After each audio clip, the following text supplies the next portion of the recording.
So you've worked hard, you've saved up a bit of money, and now you're asking, what's next? If you look at the world of investing and it all feels like this giant, confusing maze, well, I get it. But what if I told you that the first step is actually pretty simple? Let's walk through this together, one step at a time. Does this sound familiar?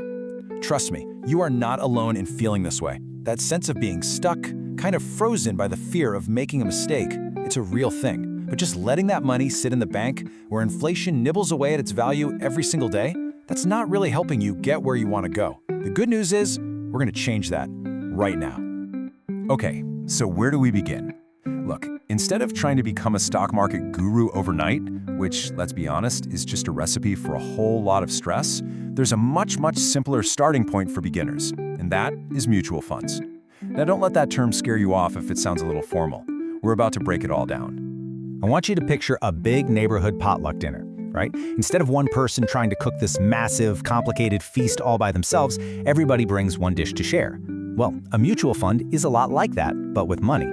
A whole bunch of people, just like you, pool their money together. Then, a professional, the fund manager, takes that big pot of money and buys a wide variety of different investments. It's kind of like investing with a whole team on your side. That's a fair question. Why not just dive right in and start picking your own stocks?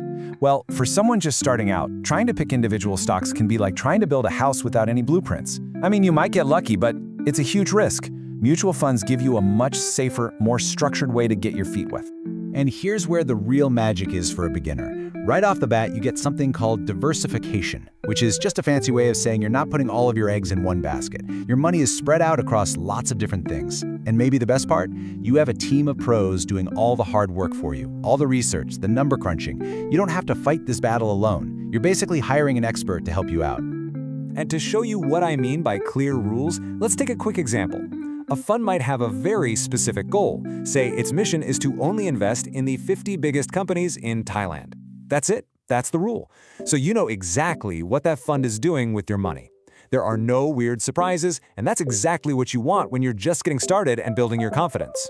All right, so the idea of a mutual fund is starting to make sense, but then you look and see there are thousands of them out there. So how in the world are you supposed to pick the right one for you? The answer might surprise you, because it doesn't start with looking at charts and graphs. It starts with looking in the mirror. You know, think of it like this. If you have a family with 3 kids, you wouldn't go out and buy a 2-seater sports car, right? It just wouldn't fit your life. Your investments, they're the exact same way. They have to be built to fit your life. And figuring that out really just comes down to answering 2 simple questions about yourself. First up, what is your goal? And I mean really think about it. What is this money actually for? Are you saving up for a down payment on a house in 3 years? Or are you planning for retirement, which is, 30 years away? And second, how much of a roller coaster can you handle? Be really honest with yourself. How would you feel if you saw your investment value drop? Your answers to these 2 questions, well, that's your personal investment roadmap. It really is that simple. Your goal is your destination, and you have to pick the right vehicle for the journey. You wouldn't try to cross a huge ocean in a tiny rowboat, would you? The tool has to match the job.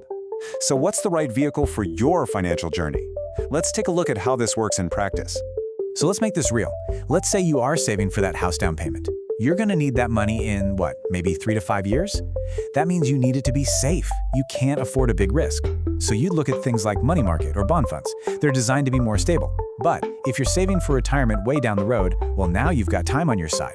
You can afford to ride out the ups and downs of the market. And that's when you can look at funds with more growth potential, like those that invest in stocks or real estate. See how the goal completely changes the strategy? So if you only take one thing away from our chat today, let it be this.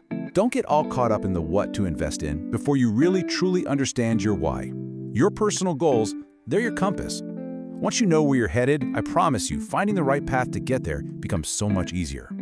You absolutely do not have to be some kind of financial genius to start building a better future for yourself. Not at all.